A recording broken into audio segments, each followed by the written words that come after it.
Buenas tardes, hermanos. Saludo a todos con cariño, con mucho amor. Que el Señor nos pueda dar en este tiempo, tiempo de considerar su palabra y prepararnos para ese pestañeo, ¿verdad? ¿Ha considerado usted que cuando el Señor venga no habrá tiempo para nosotros de hacer las cosas que no hicimos? Una vez que el Señor aparezca en las nubes, hermanos, será, como dice la palabra, en un abrir y cerrar de ojos. Así que estarán dos caminando, ¿verdad? Uno será tomado, el otro será dejado. Estarán dos moliendo en un molino. Uno será tomado, el otro será dejado. No hay tiempo en ese instante para volvernos al Señor o arrepentirnos de lo que no nos hemos arrepentido, de ponernos a cuenta con nuestro hermano. No va a haber tiempo, hermanos. Ahora es el tiempo. Y como decía nuestro hermano, es un precioso tiempo que el Señor nos da antes de su venida. Sabemos que han de acontecer cosas horribles para la tierra, pero para los que esperamos al Señor es glorioso. Es un tiempo de alentarnos a la fe, de mirar ahora por la casa del Señor, de mirar por nuestra edificación personal hasta que el Señor venga. Y como las cosas que están sucediendo dan de alguna manera una cierta presión sobre la venida del Señor, estamos analizando la palabra de Esmirna. Vamos a leer en Cantar de los Cantares primero, para empezar ahora la carta de Esmirna. Habíamos quedado en el saludo general. ¿Recuerdan los que estuvimos la semana pasada? Vimos que el Apocalipsis tiene varios saludos. Uno general, que es para todo aquel que lee la carta, ¿verdad? Se presenta el Señor Jesús, se presenta el Padre, el que es, el que era, el que ha de venir, los 7 espíritus de Dios, ¿verdad? Y el Jesucristo el Señor, ¿verdad? Y delante de Él está el Espíritu del Señor, y en el capítulo 5 leíamos que el Espíritu del Señor, gracias hermano, salió por toda la tierra, salió a recorrer la tierra. Y veíamos que no solamente el Espíritu Santo sale a recorrer la tierra, sino que el mismo Señor no se queda en ese trono glorioso, sino que se dispone a caminar en medio de los candeleros. Y ese caminar en medio de los candeleros es sublime, porque nos está invitando a pasear con Él, a caminar con Él, a que en este tiempo la iglesia, hermanos, sea aquella mujer de cantares que sube del desierto y comienza a impregnarse del aroma del Señor, que ya no es tiempo de ser una mujer enferma como Cantares 1 o una mujer dudosa como en Cantares 2. Es tiempo que la iglesia comience a encenderse, como oraba alguna hermana por ahí, ¿verdad? Del fuego del Señor comencemos a alumbrar, porque el Señor viene a tomarse a sí mismo. Y para tomarse a sí mismo debemos tener las características de Él, ¿verdad? Si somos encontrados en nosotros mismos, vamos a sufrir pérdida. ¿Por qué? Porque no vamos a tener nuestro depósito con aceite, como dice Mateo 24 y 25. Y no vamos a tener nuestro corazón lleno del Espíritu Santo, sino que vamos a estar llenos de lo que es el ser, nosotros mismos. Y para esto el Señor, como dice Watchman Nee en uno de sus libros, si no me equivoco, en el cristiano, Caminar del Cristiano, creo que se llama el libro, dice que la sangre del Señor fue para nuestros pecados y la cruz de nuestro Señor es para nuestra vida, ¿verdad? El Señor nos ha librado y nos ha perdonado. Por un lado nos perdona en su sangre, y por eso hacemos memoria y nos arrepentimos, y es eficaz hoy todavía la sangre del Señor. Pero la cruz, hermanos, la cruz es para la vida nuestra, para que lo que hay aún de nuestro ser, lo que aún pueda permanecer del yo, pueda ser eliminado y que permanezca la virtud de Cristo en nosotros. Cantar de los Cantares, capítulo 3, hermanos, leemos cada uno con nuestros ojos, verso 1, y dice: por las noches busqué en mi lecho al que ama mi alma. Lo busqué y no lo hallé. Y dije: me levantaré ahora y rodearé por la ciudad, por las calles y por las plazas. Buscaré al que ama mi alma. Lo busqué y no lo hallé. Me hallaron los guardias que rondan la ciudad y les dije: ¿habéis visto al que ama mi alma? Apenas hube pasado un poco de ellos un poco, hallé luego al que ama mi alma, lo así, y no lo dejé hasta que lo metí en la casa de mi madre, en la cámara de la que me dio a luz. Yo os conjuro, doncellas de Jerusalén, por los corzos y por las siervas del campo, que no despertéis ni hagáis velar al amor hasta que quiera. ¿Quién es esta que sube del desierto como columna de humo, sahumada de mirra y de incienso y de todo polvo aromático? He aquí es la litera de Salomón. 70 valientes la rodean de los fuertes de Israel. Todos ellos tienen espada, diestros en la guerra, cada uno su espada sobre su muslo, por los temores de la noche. El rey Salomón se hizo una carroza de madera de Líbano, hizo sus columnas de plata y su respaldo de oro, su asiento de grana, su interior recamado en amor, por las doncellas de Jerusalén. Salid, oh doncellas de Sión, y ved al rey Salomón con la corona con la que le coronó su madre en el día de su desposorio y el día del gozo de su corazón. El esposo alaba a la esposa y dice en el 4 verso 1, he aquí que tú eres hermosa, amiga mía, he aquí que tú eres hermosa, tus ojos entre tus guedejas como de paloma, tus cabellos como manada de cabras que se recuestan en las laderas de Galad, tus dientes como manadas de ovejas trasquiladas que suben del lavadero, todas con sus crías gemelas y ninguna entre ellas estéril, y tus labios como hilo de grana, y tu habla hermosa. Tus mejillas como cachos de granada detrás de su velo, tu cuello como la torre de David edificada para armería. 1000 escudos están colgados de ella, todos escudos de valientes. Tus 2 pechos como gemelos de gacela que se apacientan entre lirios, hasta que apunte el día y huyan de las sombras. Me iré al monte de la mirra y al collado del incienso. Toda tú eres, amiga mía, hermosa mía, y en ti no hay mancha. Ven conmigo desde el Líbano, oh esposa mía, ven conmigo desde el Líbano.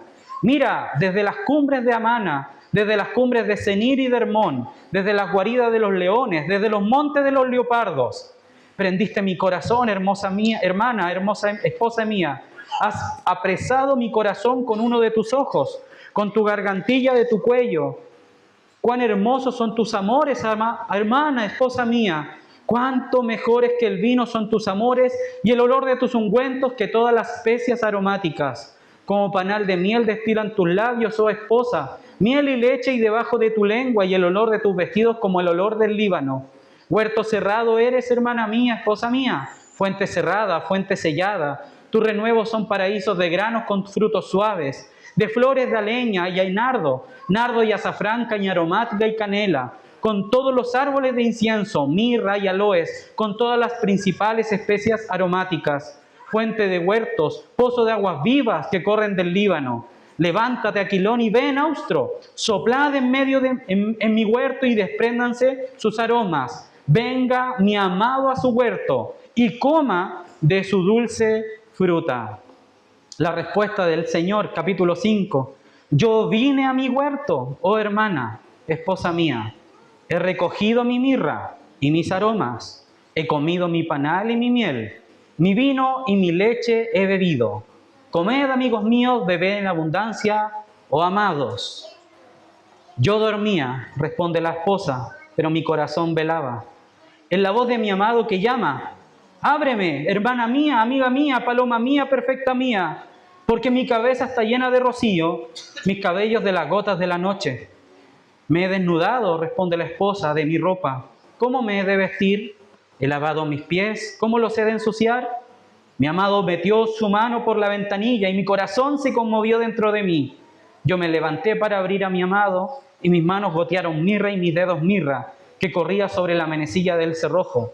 Abrí yo a mi amado, pero mi amado se había ido, había ya pasado. Y tras su hablar salió mi alma. Lo busqué y no lo hallé, lo llamé y no me respondió. Me hallaron los guardas que rondan la ciudad. Me golpearon, me hirieron. Me quitaron mi manto de encima los guardas de los muros. Yo os conjuro, doncellas de Jerusalén, si halláis a mi amado, que le hagáis saber que estoy enferma de amor. Vamos a Apocalipsis capítulo 2 para leer el saludo a Esmirna y avanzar. No son muchos versos. Capítulo 2, verso 8 de Apocalipsis. Dice así: escribe al ángel de la iglesia en Esmirna, el primero y el postrero, el que estuvo muerto y vivió. dice esto. Amén, mis amados hermanos. Leímos 2 capítulos de Cantar de los Cantares, que son en sí una conversación entre la esposa y el amado, ¿verdad? Leímos un poquito rápido porque no es el énfasis escudriñar todos los versos de Cantares, sino tener una apreciación general para poder irla revisando en Esmirna. Cuando vemos la esposa en capítulo 3 de Cantar de los Cantares, nosotros vemos una mujer que ha sido lavada, ha sido perdonada, está en su casa, está ya recuperada, pero en esa pasividad del Señor, en esa pasividad de tener ya al Señor, cayó en un error. El error fue sentirse segura. Lo pueden leer para tomar esas apreciaciones de Cantar de los Cantares. Y dice que despertó en medio de la noche. ¿Se escucha muy bajo? Ahí sí. Gracias, hermano. Entonces decíamos que en Cantar de los Cantares, capítulo 3, la esposa se siente segura, está recostada ya en su cama y pierde la comunión con el Señor, ¿verdad? Busqué en mi lecho al que ama mi alma, lo busqué y no lo hallé, salió por las plazas en una figura de una pequeña desesperación porque había dejado al Señor. Después de todo el esfuerzo, vuelve a hacerse del Señor y ocurre algo, que en esa relación íntima que ocurre allí de volver hacia el Señor, ella comienza a ser sahumada de mirra. Ya veíamos la vez pasada que la mirra es la representación del sufrimiento y del dolor con el cual el Señor iba a sufrir por causa de la amada. Nació el Señor en ese lugar, ¿verdad?, lleno de animales, en ese lugar donde María y José tuvieron que pasar la noche, y llegaron los Reyes Magos con regalos, y uno de los regalos preciosos era la mirra, el cual es más valiosa que el oro en el tiempo en el cual ellos vivían. Luego, cuando el Señor muere en la cruz, y van las mujeres a hacerle el servicio funerario, a lavar su cuerpo, ¿verdad?, por los azotes, por la tierra que el Señor cuando fue escupido, fue golpeado por los romanos. También llevaban mirra. La mirra estuvo presente en toda la vida del Señor, porque es un varón de dolores experimentado en quebranto, ¿verdad? Pero este dolor no es solamente porque le tocó sufrir, ¿verdad? No es que el Señor haya sido un malandro y bueno, tuvo que pagar, como muchas veces nosotros vemos en la televisión, incluso tal vez en nuestra justicia propia nos alegramos cuando a las personas malvadas les ocurren malas cosas. Aún a las injusticias que podríamos sentir por causa del mundo, del gobierno y de las cosas que ocurren en el mundo, a veces uno dice que bueno, que le está pasando esto a esta persona, al fin justicia. Pero nuestro Señor, Él era justo. Y todo lo que Él experimentó fue una injusticia por causa de que Él recibió la injusticia para que nosotros, que éramos injustos, fuéramos revestidos de justicia. Entonces Él recibió lo que nosotros deberíamos recibir. Y por eso el Señor siempre y constantemente está relacionado a la mirra. Pero una vez que el Señor rescata a la iglesia, Él comienza, y en parte la comunión con Él comienza a manifestar que nosotros comenzamos a percibir su aroma, y no solamente a percibirlo, sino que ahora somos impregnados por ese aroma. ¿Y por qué es necesario esto? Porque, como dice el apóstol Pablo en Colosenses, que de alguna manera también la vida de Cristo en nosotros nos lleva ahora a vivir y comer y ser alimentados y nutridos por el sufrimiento de Cristo, para que la iglesia resplandezca, para que la iglesia hoy en día no sea una iglesia cómoda, una iglesia estructurada, una iglesia que tiene todo de alguna manera ya controlado, sujeto, y que solamente le queda un porvenir maravilloso. Lo que nosotros vamos a experimentar junto con Esmirna, hermanos, porque ninguna de las iglesias está fuera de este trato del Señor, es que se requiere que la iglesia experimente el quebranto. Se requiere que tú, hermano, y que yo, hermano, en alguna manera, de alguna forma, experimentemos el quebranto, y esto es bueno que lo aceptemos desde ya. ¿Por qué, hermanos? Porque triste sería que solamente amásemos al Señor cuando todas las cosas están bien y están en control.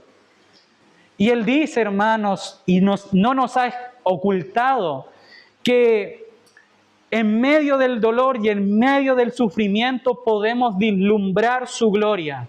En medio de cuando más nosotros, hermanos, estamos atribulados, cuando tú más, hermano, estás sintiéndote ahogado y asfixiado, es cuando más vamos a ver la gloria del Señor manifestada por causa de sus promesas y por causa de su palabra. Si nosotros no hemos experimentado el quebranto, difícilmente experimentaremos las glorias de la gracia de Dios. Difícilmente, amados hermanos. Cuando nosotros estábamos muertos en delitos y pecados, lo que nos quiere decir esa frase es que todo lo que nosotros hacíamos, hermanos, era por causa del pecado. Nos levantábamos para pecar, comíamos para pecar, nos duchábamos para pecar, se viste para pecar. Las hermanas o las mujeres del mundo se visten para llamar la atención, se visten, se maquillan. Su objetivo, hermanos, es el pecado en sí mismo. Sea el egocentrismo, sea el narcisismo, sea el sentirse el centro de atención, sea el llamar la atención de los hombres.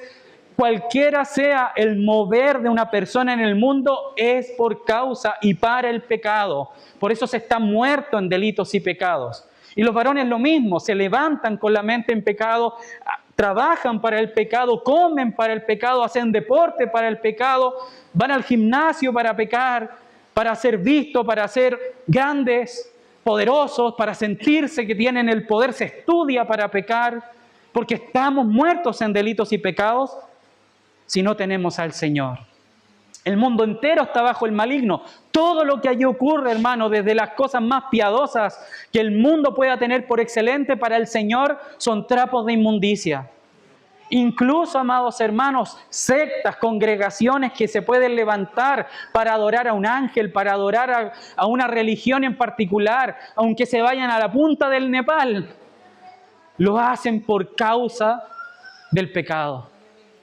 No hay justicia en el mundo, amados hermanos. No hay nada bueno. No hay nada glorioso. Porque el mundo entero está bajo el maligno, bajo la voluntad del maligno. Y es por eso que nuestro Señor, y como cantábamos, Él es el resplandor. En Él está la virtud, en Él está el poder y por Él subsisten las cosas. Porque Él es el que imparte vida a los que estábamos muertos. Y si tú has conocido al Señor, la guerra que hoy día vas a vivir es que la vida que estaba acostumbrada a pecar, todas las intenciones del corazón por las cuales buscábamos la gloria, por los cuales buscábamos los primeros lugares, por los cuales buscábamos, hermanos, todo aquello que nos hacía sentir realizados, el Señor lo va a pasar por su cruz para que Él tenga la preeminencia. Y algunos hermanos pueden llegar a pensar, o personas del mundo filosofan y dicen, Señor, ¿por qué Dios es tan narcisista, egocentrista? Porque Él quiere toda la gloria y no nos da nada a nosotros. Y no entienden, hermanos, que nosotros no tenemos gloria alguna, porque estábamos muertos en delitos y pecados. No había nada en nosotros que pudiese agradar al Padre. La absoluta y total corrupción habitaba en nuestro corazón. Muchos padres buscan en el mundo la gloria de los hijos para sentirse en ellos realizados. Muchos padres buscan que los hijos estudien y sean los mejores, no por causa de la gloria de Cristo, no por causa de un comportamiento ejemplar para dar gloria a Cristo, sino para sentirse que han sido buenos padres. Y eso es pecado, amados hermanos, porque sometemos a nuestros hijos y a nuestras hijas solamente para alcanzar cierto favor y cierta complacencia en nosotros mismos. Los hijos muchas veces buscan agradar a los padres y se esfuerzan solamente para sentirse que son buenos hijos y cometen el mismo error. Por eso, hermanos, hemos sido libertados de las tinieblas. Y por eso necesitamos la humillación constante, que la cruz sea algo permanente en la vida del hombre, para que esas cosas que aún nuestro corazón nos engaña, puedan salir por el poder de su fuerza. Y darnos cuenta, hermanos, que a Él sea la gloria. Que Él es el único digno de recibir la gloria. Que ni esta predicación ni los cantos, hermanos, que ni la preparación de la predicación, que ni la preparación de los músicos, que ni nuestras oraciones son las cosas que pueden agradar al Señor, ni sentirnos aptos por eso. Solamente la cruz de Cristo. Y en ella nos gloriaremos, como dijo el apóstol Pablo, porque me muestra, hermanos, que si algo puede permear el corazón con lo que mis palabras, es porque la cruz de Cristo está actuando, pero no por mi inteligencia ni por no lo que se me ocurra, porque mi mente debe estar sujeta a la cruz del Señor, debe estar como un ancla sumergida para que no aparezca gloria de hombre, sino que aparezca la gloria del Señor. Y para eso el Señor va a aplicar la cruz una y otra vez en nuestra vida, al punto que incluso, hermanos, vamos a perder nuestra vida. La pregunta es, ¿está dispuesto a perderlo todo? Es difícil responder eso, porque percibimos inmediatamente, y uno en el examen de la mente, inmediatamente dices que yo tengo esto, y el Señor te alumbra. Y es bueno, porque podemos acudir a Él para que recibamos esta frase, este saludo del Señor. Verso 8. Escribe el ángel de la iglesia en Esmirna, el primero y el postrero. Cuando el Señor se presenta en la Escritura, amados hermanos, lo vamos a percibir y debemos ir comprendiendo que cuando en la antigüedad los hermanos, las personas se presentan, se pueden presentar de dos maneras. Yo me puedo presentar en la antigüedad así: hola, soy David Aliaga, buenas tardes, ¿verdad? Pero si yo me presento de esta otra manera: hola, soy técnico en programación, buenas tardes, también me estoy presentando, ¿verdad? ¿Cuál es la diferencia? En una me presento con lo que yo soy, ¿verdad? Con mi persona, con mi propio nombre. Pero por otro lado me presento por mi actividad. Hola, soy el carpintero. Hola, soy el agricultor, ¿verdad? En algunas partes los apóstoles se presentan como siervos del Señor, ¿verdad? Apóstoles de Cristo. Y no es que ellos se creyeran a algo en ese momento, solamente ellos estaban diciendo: hola, soy el enviado de Dios. No importa quién yo soy, no importa lo que yo sea por dentro, ni mi gusto, ni mi carácter, pongo a disposición mi servicio. Cuando las personas de la antigüedad se presentaban con su actividad, no era solamente para que nosotros lo reconociéramos y dijera: oh, él es el agricultor, o él es el carpintero, sino que se estaba poniendo al servicio del otro. Es como cuando usted llama por teléfono, se le acabó el gas en la casa, algo muy común, y usted está justo, y normalmente se acaba el gas justo cuando uno se entra a duchar, pasa siempre. Entonces uno, como en la desesperación: aló, sí, buenas tardes, ¿el repartidor de gas? Sí, con él. Y a mí no me interesa que se llame José, Pedro, Juan, Diego, ¿verdad? Yo quiero que me traigan el gas porque estoy necesitando rápidamente al distribuidor de gas. Y qué triste es cuando son como las 7 de la tarde. No, ya no, está cerrado. En este caso, hermanos, el Señor no se presenta solamente con su nombre, se presenta con su característica.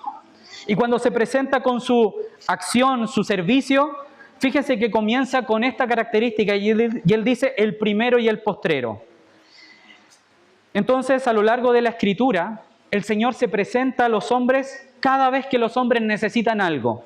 En Génesis 17:1 se presenta de esta manera y dice: yo soy el Dios Todopoderoso, anda delante de mí y sé perfecto. ¿A quién le dijo esto? Abraham. ¿En qué momento? En que Abraham tenía alrededor de 90 años, casi 99. Abraham era estéril, Sara era estéril. ¿Y qué le había pedido el Señor? Que él le iba a dar una descendencia. ¿Cómo se presenta el Señor? Yo soy el Dios Todopoderoso. ¿Qué le está infundando el Señor a Abraham? Que no proviene de él la fuerza, porque Él es el Todopoderoso, el Shaddai. En Josué capítulo 5, versos 13 y 15, se presenta de esta manera el Señor y dice: como príncipe del ejército de Jehová he venido ahora. Quita el calzado de tus pies, porque el lugar donde estás es santo. ¿Cuál es el contexto? Josué tenía que conquistar naciones. ¿Cómo se presenta el Señor? Como príncipe del ejército de Jehová he venido ahora. Luego dice, en el mismo Apocalipsis capítulo 1 del 8 al 11, yo soy el alfa y omega, principio y fin. Escribe en un libro lo que ves y envíalo a las 7 iglesias. ¿Por qué se presenta así el Señor? Porque está terminando la revelación que recibió Juan. Las cosas que han de ser y las que han de suceder pronto. Y las que van a ser. Entonces, hermanos, la disposición del Señor para Esmirna, para entender hacia dónde va el Señor, es primero y postrero. La palabra primero y postrero, cuando uno la analiza en griego, tiene esta particularidad. Habla de aquel que es eterno. Vamos a ver unos versículos. Hebreos capítulo 13, 8 y 9. Búsquenlo, mis amados hermanos. Son 2 versículos. Porque los apóstoles le enseñaron a la iglesia que cada vez que el Señor se presenta en su característica de eterno, el yo soy, el sempiterno, alfa y omega, vamos a tomar los atributos del Señor para experimentar una realidad espiritual. Hebreos 13, verso 8 dice: Jesucristo es el mismo ayer, hoy y por los siglos. El sinónimo de decir el principio y el fin. No hay variación de Él. Está hablando de su eternidad. El verso 9, fíjense en lo que dice el apóstol. No os dejéis llevar de doctrinas diversas y extrañas, porque buena cosa es afirmar el corazón con la gracia, no con viandas que nunca aprovecharon a los que se han ocupado de ellas. No os dejéis llevar de doctrinas diversas. ¿Por qué el Señor se presenta que es el mismo ayer, hoy y por los siglos? Para mostrar que en Él hay una seguridad eterna. Si usted pudiese entender, hermanos, que el Señor Jesús no se le ha escapado nada de su vida ni nada de lo que le acontece a la iglesia, usted viviría tranquilo y yo viviría en paz. Todas las exaltaciones que nosotros podamos tener, Señor, la guerra en Irán, Señor, el mercado, Señor, la economía, Señor, el petróleo, Señor, el gobierno nuevo. Cuando entendemos que el Señor, hermano, es eterno y que no se le escapa nada de lo que nosotros estamos viviendo, debe venir una paz y una seguridad a nuestro corazón. Colosenses capítulo 1, versos 17 y 18. Nuevamente, el apóstol Pablo hablando de la eternidad de Cristo y dice, 17, y Él es antes de todas las cosas y todas las cosas en Él subsisten. Y Él es la cabeza del cuerpo que es la iglesia, el que es el principio y el primogénito de entre los muertos, para que en todo tenga la preeminencia. La eternidad del Hijo dándonos la estabilidad, la seguridad. Él se pone al servicio de la iglesia para ser nuestra peña segura.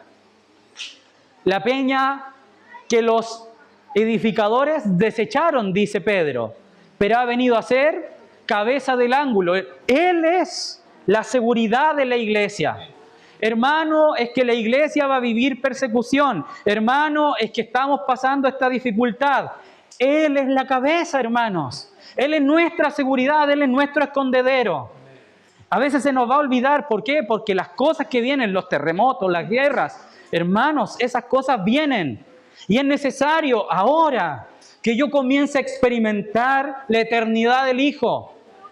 Que si Él murió por nosotros, nos ha dado juntamente con Él todas las cosas. Y Él es el primero y Él es el postrero. Él ya vivió todo lo que vamos a experimentar. Él ya lo vio. Él ya vio tus necesidades. Él ya vio nuestras indulgencias, nuestras circunstancias, nuestros errores.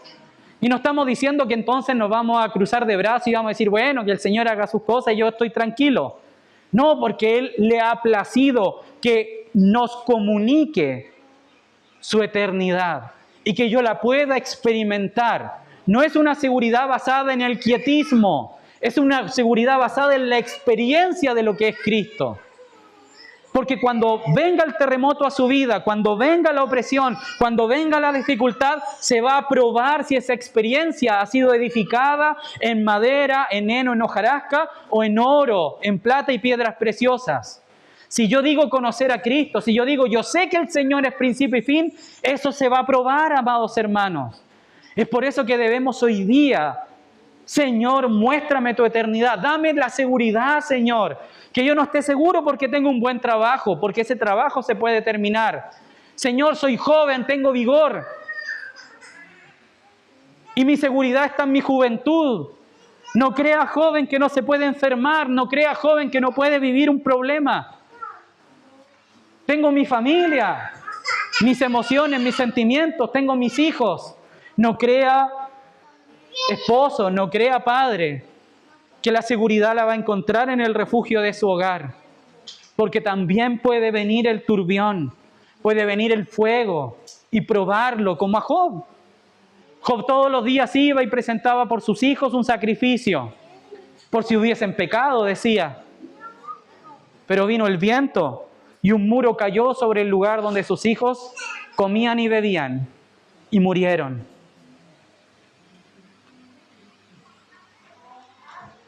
Y a veces, hermanos, nosotros conocemos hermanos que han vivido la pérdida de hijos. Es un golpe devastador al alma. Pero no por eso nuestros hermanos negaron al Señor. Se aferraron de Él. Hemos estado en velorios de hijos siendo enterrados por sus padres, donde nuestros hermanos han alzado la voz y han dicho, gloria a ti, Señor, porque tú eres el Dios del principio y del fin, el alfa y el omega, y tú conocías este momento. Y tal vez estoy desesperanzado, descorazonado, sí, las emociones son parte del ser humano, pero no por eso nuestro Señor deja de ser glorioso. Porque así como no conocemos el mañana, el Señor sí lo conoce. Y tienen paz en su corazón, porque el Señor les ha mostrado la eternidad. De que no es esta vida, no son las circunstancias, no es tu trabajo, no es tu dinero, no es tu ropa, hermano, no es tu maquillaje, jovencita, no son tus juguetes, niños, no es el internet, no son las cosas de este mundo lo que llenan el corazón del hombre. Y ahí es donde el Señor va a comenzar a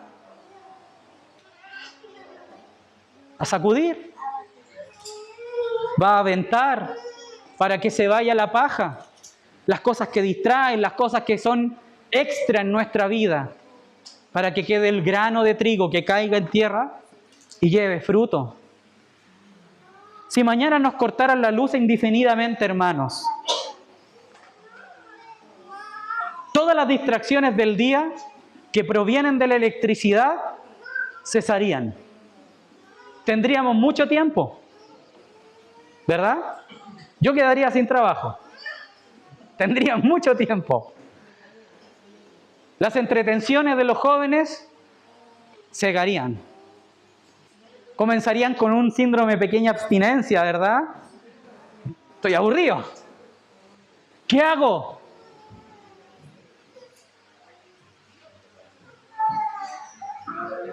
¿Qué hago? Y el Señor, hay mucho que hacer en el Señor. Hay mucho que conocer de Él. No quiero sonar a un hombre así duro que dice, no, hermano, el internet es pecado. No. Es el uso con el que se le da. Si eso domina mi vida es pecado. Si yo lo ocupo sabiamente es una bendición.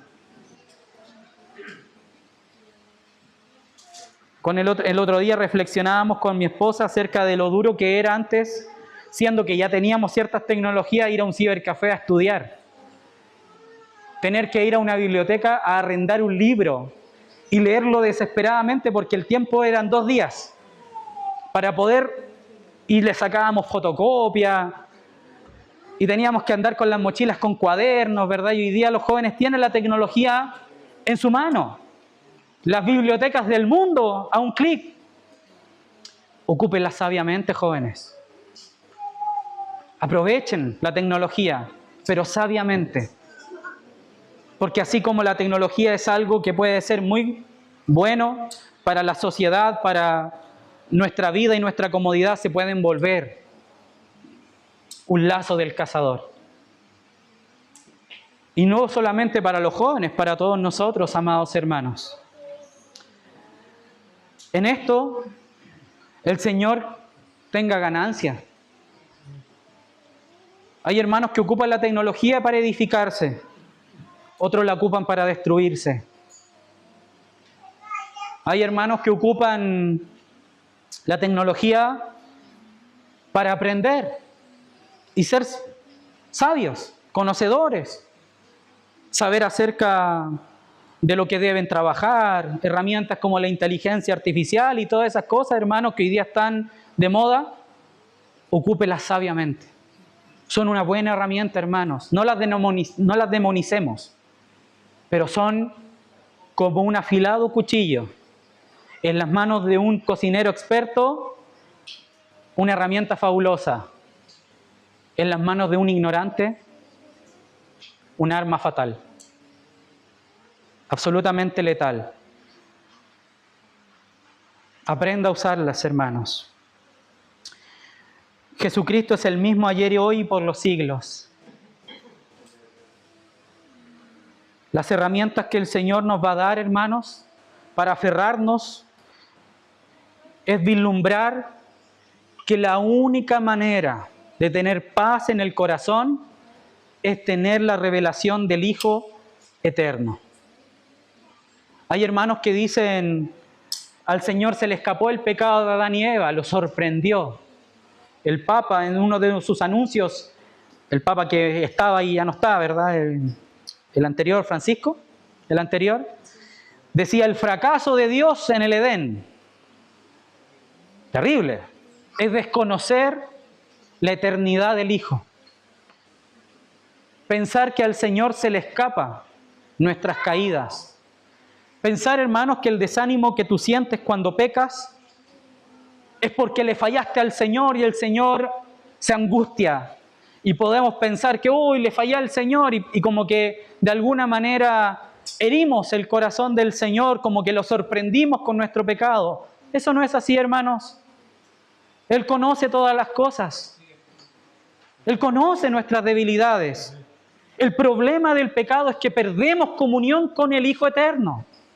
Que lo pierdo de vista como la mujer de Cantares. Que cuando quiero escuchar su voz ya no la escucho porque el pecado está en medio, como un muro, como una puerta. El Señor intentando entrar en la recámara de la esposa para tener una comunión gloriosa y la esposa recostada en una quietud, separada del Señor.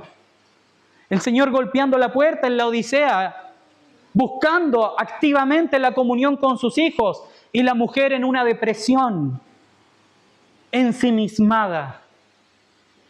Ese es el dolor del pecado. No es que le fallemos al Señor y el Señor diga, oh, mi hijo una vez más cayó, ¿qué voy a hacer con ellos? No, hermanos, es que perdemos comunión con la eternidad del Hijo, con las virtudes del Señor.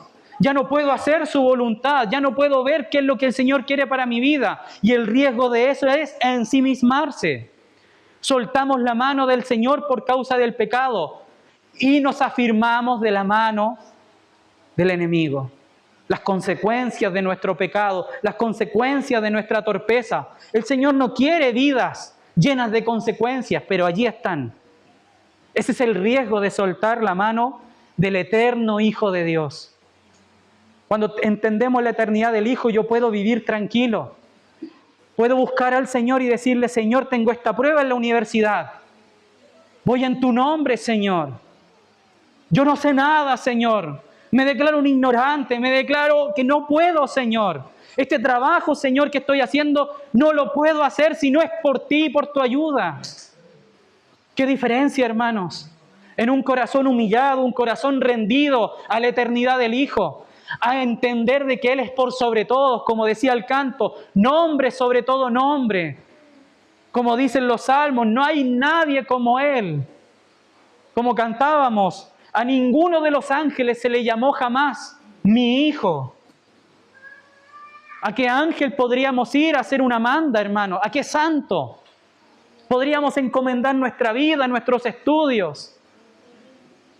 ¿A quién iremos? Le dijo Pedro al Señor, si solamente tú tienes palabras de vida. Señor, si voy en ti, me prepararé y tomaré esto, haré este trabajo, iré, pero ve tú conmigo, ve tú delante. Él es el primero y también es el postrero. Uno de los principales temores que teníamos en la universidad era el fracaso, queridos jóvenes.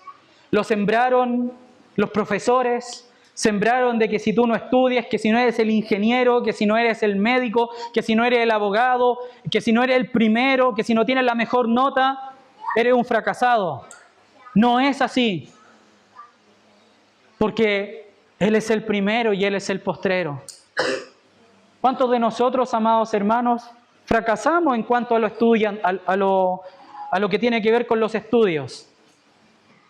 Yo quería sacar mi ingeniería y nunca pude, hermanos. Nunca pude terminar mi carrera. Pero el Señor me ha sostenido.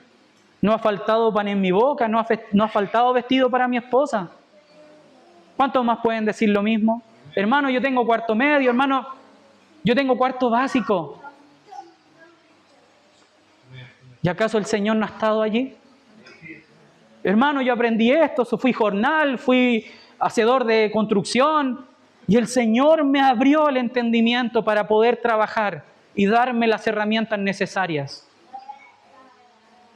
Y aún hermanos osados han vivido por fe, sin ningún tipo de conocimiento terrenal, pero han vivido años tras años, suplidos por la pura gracia del Señor, experimentando en sí mismos que el Señor es verdadero, que Él es el primero y Él es el postrero. Experimentando en sí mismos, amados hermanos, que el Señor y sus palabras son verdad. Ciertamente todos vivimos de fe, sea que trabaje y sea un trabajador en una empresa o en un lugar, sea ingeniero, pero hermanos, Él es el primero y Él es el postrero. No ocupe ese lugar. No se vanaglorie de su inteligencia. No se vanaglorie de sus logros. Porque Él es el que sostiene. Yo conozco muchos compañeros de trabajo y de estudio que cayeron en aflicción, cayeron en depresiones. Y allí quedaron sus títulos. Allí quedaron sus logros. Allí quedaron sus diplomados, hermanos.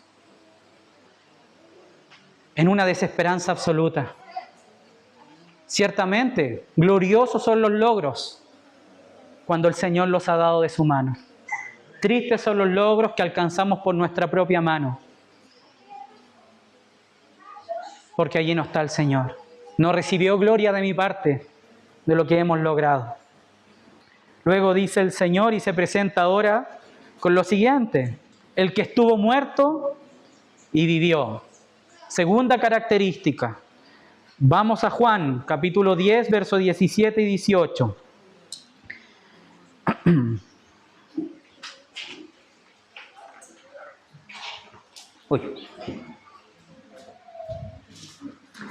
Capítulo 10, versos 17 y 18 dice: por eso me ama el Padre, porque yo pongo mi vida para volverla a tomar. Nadie me la quita, sino que yo de mí mismo la pongo.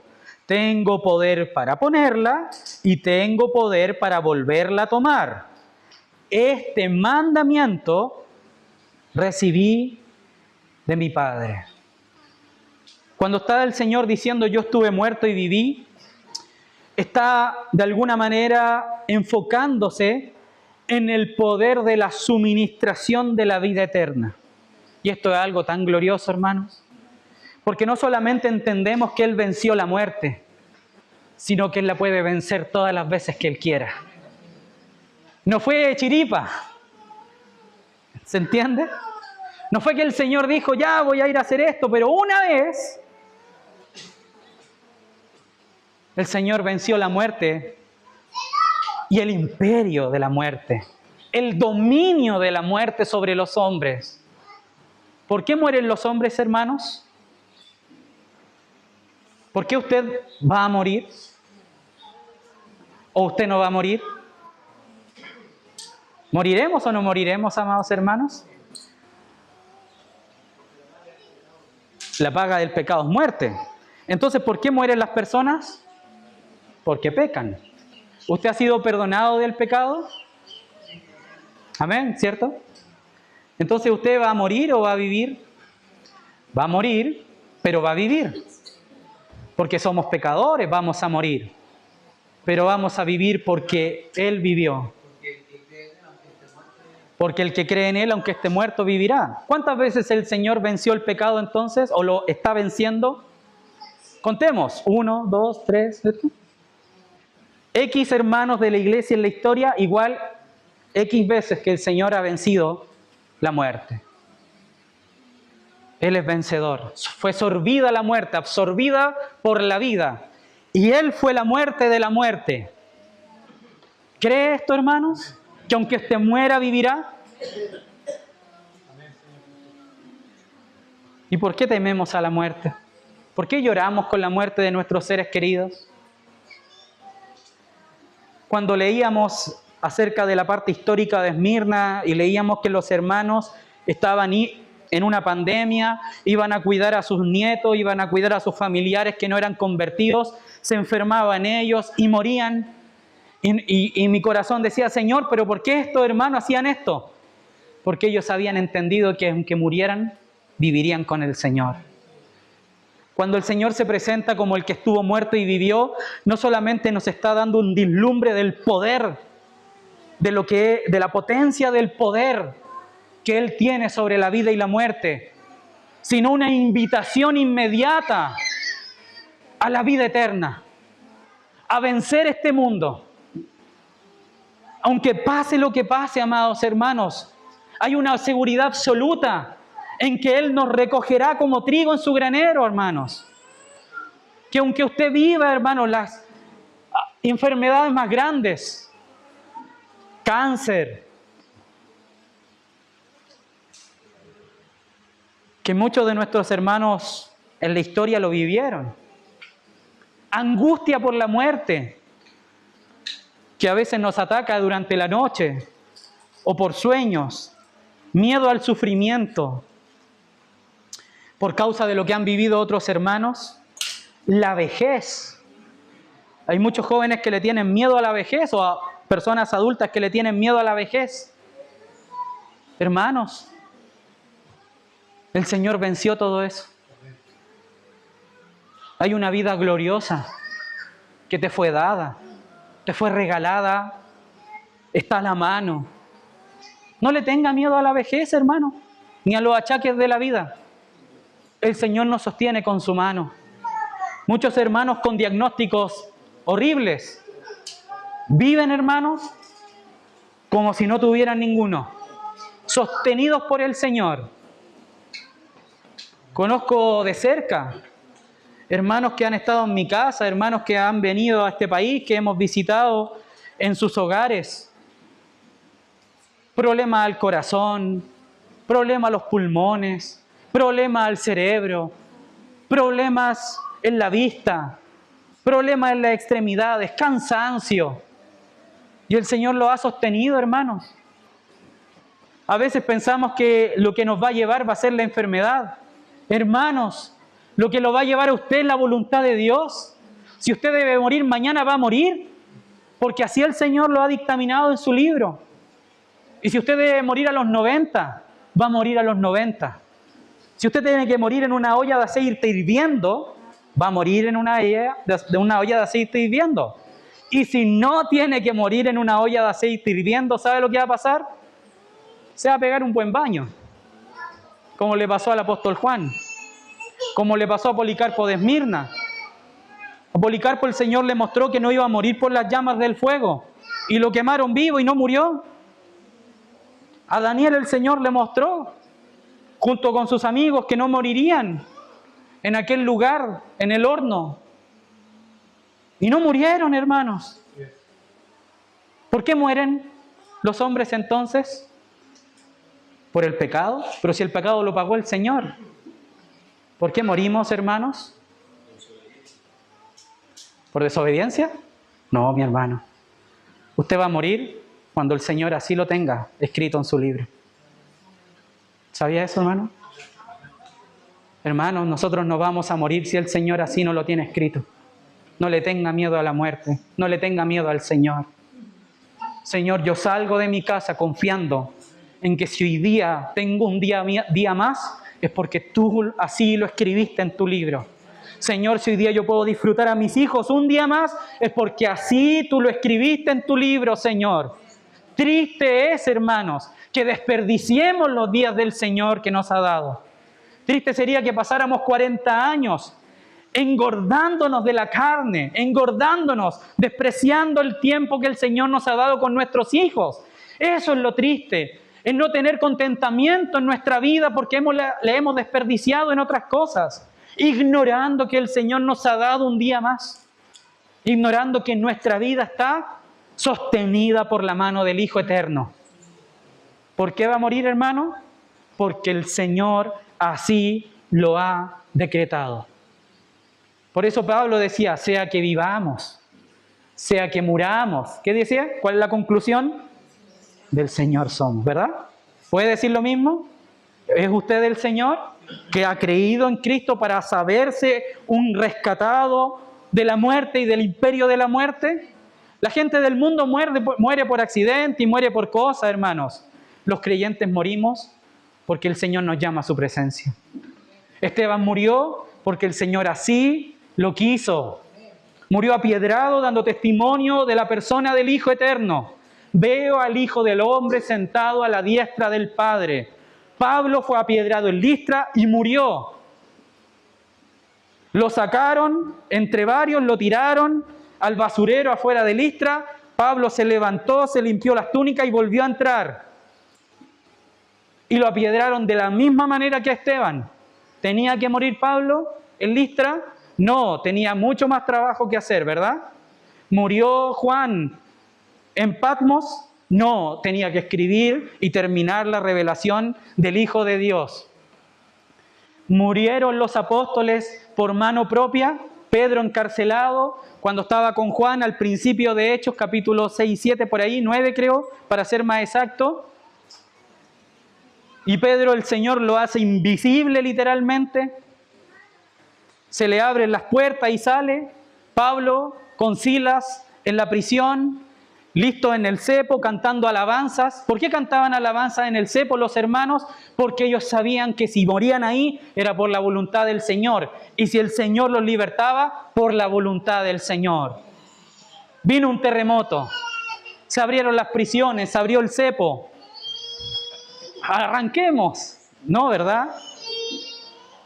El carcelero saca su espada, se va a matar. No te hagas ningún daño, estamos todos acá. ¿Qué hizo Pablo? Se sujetó a la voluntad del Señor. Vamos al médico. Le quedan 3 meses de vida. ¿Sería terrible escuchar eso para usted? Sí. ¿Por qué es terrible tener 3 meses de vida? ¿Sabe por qué, hermanos? Porque la conciencia de lo que hemos hecho con nuestra vida llega inmediatamente como un peso. No me queda tiempo. Pero si viviésemos para el Señor, sería diferente. Sería, Señor, gracias, porque tú me vas a llamar. Hay personas que así con 3 meses han durado 15 años. y otros con 3 meses han durado 2 semanas. Hermanos amados, tenga seguridad en esto. Tenga seguridad en esto, joven. Que su vida, no porque usted sea joven, tiene que vivir 90. No porque yo tenga 38 voy a vivir hasta los 60. Dependemos del Señor, hermanos. Pero que no venga en el día de su muerte. Que no venga en el día cuando el Señor toque la puerta y le diga, que digamos como aquel hombre que juntó en sus graneros, se dedicó a agrandar los graneros, y el Señor le diga, necio. Ese es el problema de la muerte, necio. La necedad de la vida, hermanos, es vivirla en la carne. Es no vivirla para el Señor, es no siendo suministrados por su gracia, por su gloria, es no vivir mirándole, es no vivir siguiéndole, es no vivir amándole.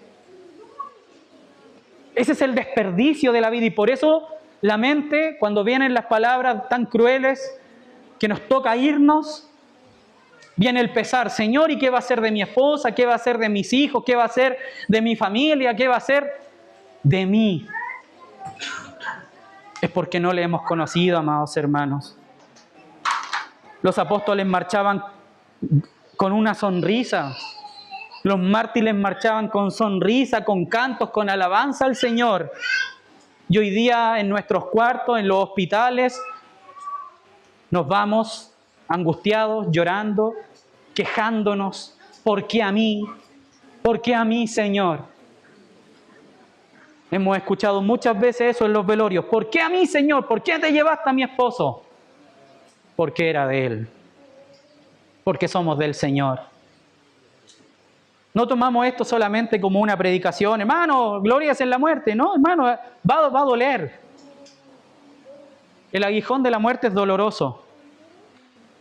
Pero más doloroso sería sin la vida de Cristo. Juan 11, 25, 26.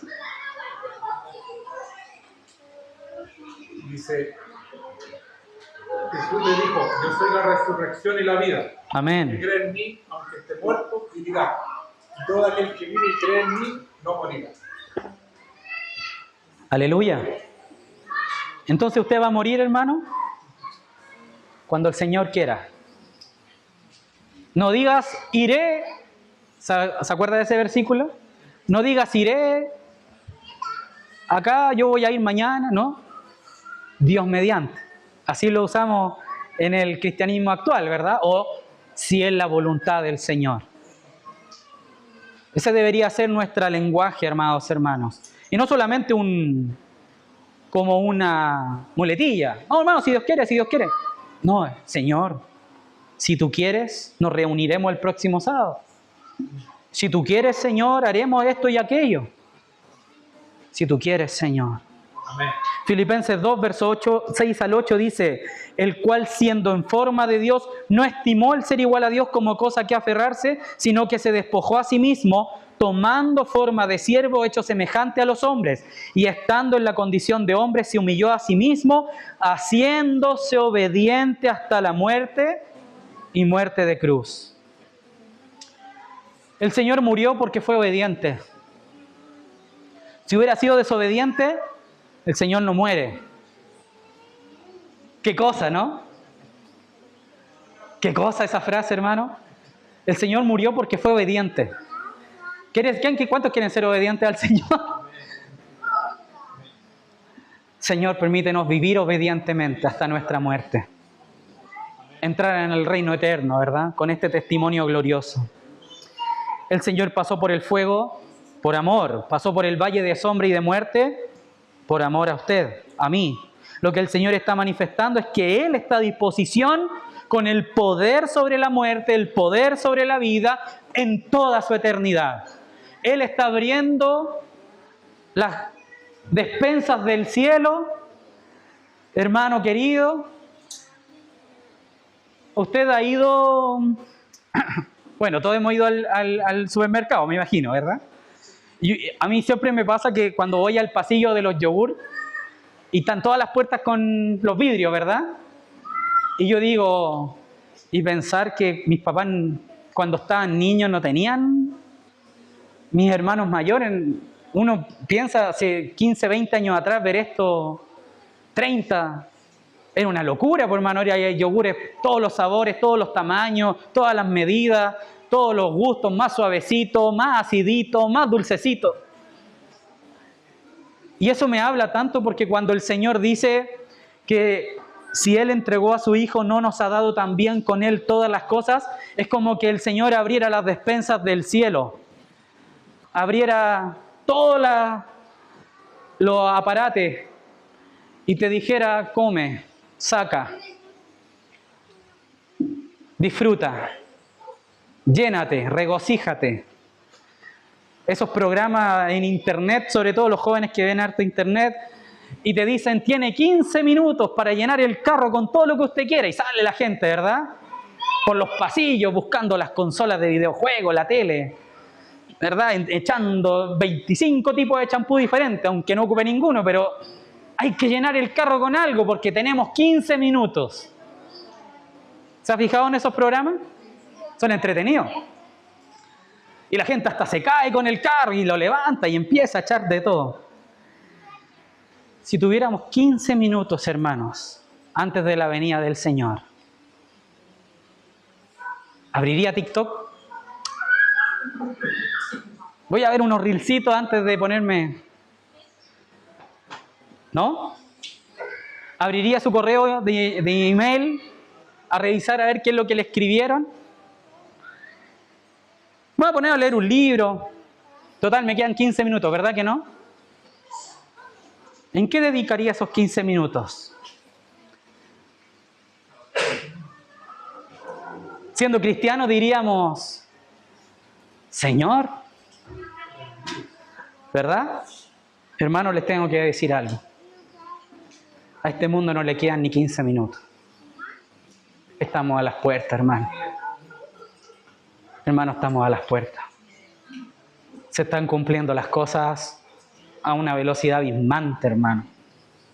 Hermano, estamos así de ser perseguidos. Hermano, estamos así de ver al Señor en las nubes. El Señor viene ahora, hermanos. No me voy a aventurar a dar fechas porque no nos corresponde. Eso está en la sola potestad del Padre, hermanos. Pero, hermano, busquemos al Señor. No nos quedan ni 15 minutos. Muchos de acá vamos a partir o van a partir, no lo sabemos. Algunos pocos quedarán hasta la venida del Señor. Como dice Pablo, los que vivimos, los que hayamos quedado, veremos al Señor en las nubes. Yo quiero ver al Señor en las nubes. Por otro lado digo, Señor, llévame al tiro. ¿Verdad? Estamos en un aprieto. Pero no quiero tener por tardarse a la venida del Señor. No quiero despreciar su venida. No quiero despreciar el tiempo que el Señor me ha dado con mi esposa. No quiero despreciar el tiempo que el Señor me ha dado para estar con Él. Embobado, atontado, adormecido por las cosas de este mundo. Que el Señor nos remezca, hermano. Que el Señor venga como un terremoto, como un fuego, como un viento, como un silbo apacible. Pero que el Señor venga, hermanos, a nuestras vidas y nos demos cuenta, hermanos, que queda poco tiempo. Hermanos, que queda poco tiempo. Yo no los puedo engañar. No está en mi corazón decirle, hermano, tranquilo, no. Para los jóvenes, dedíquense al Señor, jóvenes. Hagan su estudio, hagan lo que tengan que hacer, pero no se dejen embobar. Luchen contra eso como puedan. Aférrense del Señor. Porque la hora viene, hermanos. La hora viene. El Señor ha abierto sus despensas. El Señor está llamando, el Señor está golpeando. El Señor está buscando a los adoradores. El Señor ha salido por toda la tierra. Ya recorrió esta tierra entera, hermanos. A veces pensamos en prepararnos cuando el Señor convierta al último de los creyentes. Y nos tomamos de profecías del Antiguo Testamento. No, cuando pongan la piedra en del tercer templo, ahí voy a buscar al Señor, hermano. El tercer templo se va a construir en 2 semanas. Está listo, está armado, hermanos. Lo tienen guardado en bodegas. Lo tienen absolutamente listo, hermanos. El tercer templo se va a construir en 7 días, hermano, o menos. No esperemos esas cosas. No, cuando digan paz y seguridad, hermano. No, cuando veamos al anticristo. Hermano, no va a haber tiempo en ese momento. Ese va a ser el momento en el cual comenzaremos a ser despojados de nuestros bienes. No va a haber tiempo de preparación, no va a haber tiempo. No va a haber tiempo, hermanos. Porque va a ser como un pestañear. Va a ser en un abrir y cerrar de ojos todo esto. No va a haber tiempo, hermanos queridos. Hoy es el momento. Mientras se diga hoy, hermanos. Si llegamos a mañana y no morimos hoy día, hermanos, hoy. Y el lunes, hermanos, si llegamos al lunes con la misericordia del Señor, Señor, hoy me has dado estas horas para estar contigo. Me has dado estas horas para compartir contigo. Me has dado estas horas para aprender de ti. Me has dado estas horas para santificarme. Me has dado estas horas para sacudirme de mi flojera. Me has dado estas horas para llevar esta cruz, Señor. Estos minutos, Señor. Mientras trabajo, Señor, me has dado este momento para poder pensar en ti, Señor. Si voy de camino al trabajo en mi auto, no se preocupe del taco, no se preocupe de que se le metieron por delante y enójese. No, hermanos, preocúpese de que el Señor le ha dado ese tiempo de vida para pensar en Él, para estar con Él. El Señor ha puesto a disposición todo su poder, el poder de la vida y el poder de la muerte. Porque Él es el Señor de la vida y Él es el Señor sobre la muerte. Él la conquistó. Él la arrebató de las tinieblas. Le quitó las llaves del reino, del imperio de la muerte a Satanás. Las tiene el Señor. Y Él domina sobre esas cosas. Y Él le dice a Esmirna y nos dice a nosotros, el que estuve muerto, pero he vivido, o vencí a la muerte. Inmediatamente, verso siguiente, vamos a leer en el original. Yo conozco tu tribulación. Vamos a leer en Reina Valera. Yo conozco tus obras y tu tribulación. La palabra tribulación es la palabra indigencia en el griego. Yo conozco tu tribulación y tu pobreza, pero tú eres rico. Y vamos a agregar una palabra implícita, la vamos a hacer explícita, y dice, y yo conozco la blasfemia, ¿verdad? Está implícito, lo vamos a hacer explícito por causa de la enseñanza. Y yo conozco la blasfemia de los que se dicen ser judíos y no lo son, sino sinagoga de Satanás. ¿Qué significa blasfemia, amados hermanos? La palabra blasfemia es la palabra maldición o maldecir. Denigrar a otro, eso es blasfemar de alguien. En la Roma antigua, en este tiempo de Esmirna, había un estatus romano, un edicto imperial llamado religio licita. Lo repito, religio licita o privilegio legal. ¿Y quiénes tenían el privilegio legal? Los judíos, como habían vendido literalmente toda su nación a los pies del emperador, ellos tenían el religio licita o el privilegio legal de mantener su costumbre judía. Adorar a su Dios sin pasar por todo lo que vimos, ¿se acuerdan? Los sacrificios, encomendarse a ciertos dioses, y ellos podían negociar y tenían unos papelitos que les permitían ir al comercio y decir, yo voy a venderte esto porque tengo este poder que me dio el emperador. Y eso lo tenían los judíos que habían vendido su patria. El privilegio de la religio licita. Tenían el permiso oficial del César para no sacrificar a los dioses romanos ni al emperador. Y como los cristianos adoraban a Dios, de alguna manera estaban escondidos debajo del religio licita. Pasaban inadvertidos. Pero ¿qué pasó? Los judíos, cuando comenzó el cristianismo a tomar fuerza, empezaron a distanciarse de los cristianos.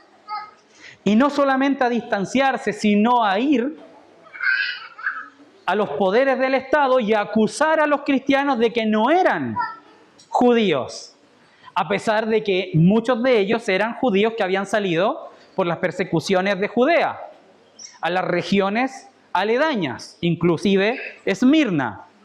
Entonces, la acusación contra los cristianos era esta: ellos no adoran al Dios que nosotros adoramos, no deben estar bajo la protección del Estado. La primera prueba sobre Esmirna, a pesar de que los cristianos estaban ya presionados con toda la situación social que vimos en las predicaciones anteriores, comenzaron a ser vendidos por los judíos, entregados. Y esto conllevaba un precio. Entonces, si tú eras un varón joven y un judío miraba a tu esposa, iba con el religio licita, le decía al poder del Estado que estuviera sobre la ciudad: esta persona está haciendo comercio y no es judío. Yo, por acusarlo, quiero a su esposa, a sus hijos, su casa, sus terrenos, lo que él tenga a su haber. Perfecto. Como es un enemigo del Estado, lo encarcelamos y tú te quedas con su esposa, sus hijos, y los esclavizas, obviamente, como esclavos, y sus bienes.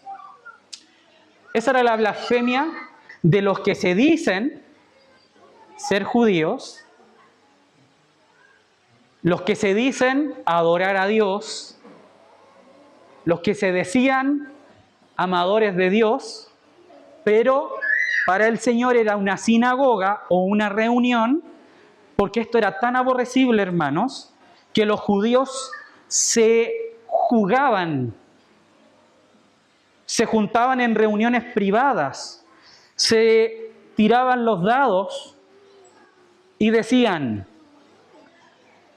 hemos reconocido que David Aliaga es cristiano y tiene buen auto. Ya, yo lo entrego. Hay 4. Juntémonos. Hagamos sorteo. Se jugaban, entregaban a Davidcito y se quedaban con sus bienes el que había ganado la justa. En la suerte. Muy similar a lo que hicieron con el Señor, ¿verdad? Echaron suerte sobre lo que tenía el Señor. ¿Y qué tenía el Señor? Su ropa. No tenía lugar donde recostar su cabeza. Pero aún sobre la ropa del Señor, hermanos, yo digo, ¿cuál es la necesidad, verdad? ¿Será el que había algo ahí de valor en los ropajes del Señor? ¿Verdad que no? Eran unas túnicas. Pero muestra ahí, y se echaron suerte como con una alevosía a la indignación del Señor, a dejarlo despojado de todo, ¿verdad? Lo mismo vivieron los hermanos. Lo mismo vamos a vivir nosotros. No nos hagamos de muchos bienes, hermanos. Van a ser los primeros. O vamos a ser los primeros. Porque las cosas que tenemos, hermanos, pueden ser una cadena que podríamos arrastrar. El Señor le dice al pueblo de Israel ahí o a los discípulos en Mateo 24: cuando veáis a Jerusalén rodeado de ejércitos, huid a los montes, ¿verdad? Abandonadlo todo. No llevéis nada, ni volváis a vuestra casa a buscar algo. Uy, se me quedó el celular que me costó tanto trabajo tenerlo. Se me olvidó el anillo de bodas que hoy, que tiene tanto valor para mí. Se me olvidó, hermano, la Biblia. Se me olvidó, por decir cosas buenas, ¿no? La tele de 55 pulgadas, ¿no? No hay como llevarla tampoco, hermano, son pesadas. Se me olvidó el perro. ¿En dónde está nuestro corazón? Está nuestro tesoro. Nuestros hermanos sufrieron el despojo de sus bienes por la blasfemia de los que se decían ser discípulos y no lo eran. O judíos en este caso, personas que amaban al Señor. Quiero leerles para finalizar esta parte, o sea, la predicación de hoy día, pero vamos a llegar hasta acá. Pensaba avanzar un poquito más, pero ya llevamos 1 hora. Un extracto del libro llamado El martirio de Policarpo, lo mandamos el otro día al grupo. En el capítulo 13 dice: toda la muchedumbre de paganos y judíos que vivían en Esmirna gritaban con una ira incontrolable. Estas cosas sucedieron con tanta rapidez, siendo los judíos especialmente entusiastas, como es su costumbre, en recoger la leña para el fuego, para la ejecución del hermano Policarpo. A Policarpo lo quemaron en un estadio. Los estadios tenían unas gradas, pero no es como ahora que tenían esas vallas que dividen el lugar donde están, era un círculo abierto. Los que fueron a buscar los leños para matar a Policarpo no fueron los esmirnos, hermanos. Ni siquiera fueron los romanos ni un soldado que fue encomendado. Fueron los judíos. Fueron los que se dicen el pueblo escogido. Los que se llaman a sí mismos hijos de Abraham. Los que se llaman la nación escogida. Ellos persiguieron y eran los primeros en entregar a los hermanos a las más atroces y terribles muertes presenciadas por la historia humana, hermano. Por eso, amados hermanos, la blasfemia de hablar mal contra alguien para dejarlo en ridículo, puede ser nuestro hermano. Cuidado con las bromas, amados hermanos. Cuidado con llamar a nuestro hermano fatuo, por llamarlo raca, ¿verdad? El Señor nos enseña en su palabra que nos llamemos hermanos, no sobrenombres. Tal vez acá no estamos matando ni poniendo en la pira a alguien, pero el hecho de hablar mal de un hermano para el Señor tiene estas consecuencias. Nos va a poner delante del juez, nos va a llevar delante del alguacil. Porque si somos capaces de mal hablar de un hermano en medio de la iglesia, no tenga la menor duda que no habrá misericordia en los momentos en los cuales se ofrezca recompensa por su cabeza.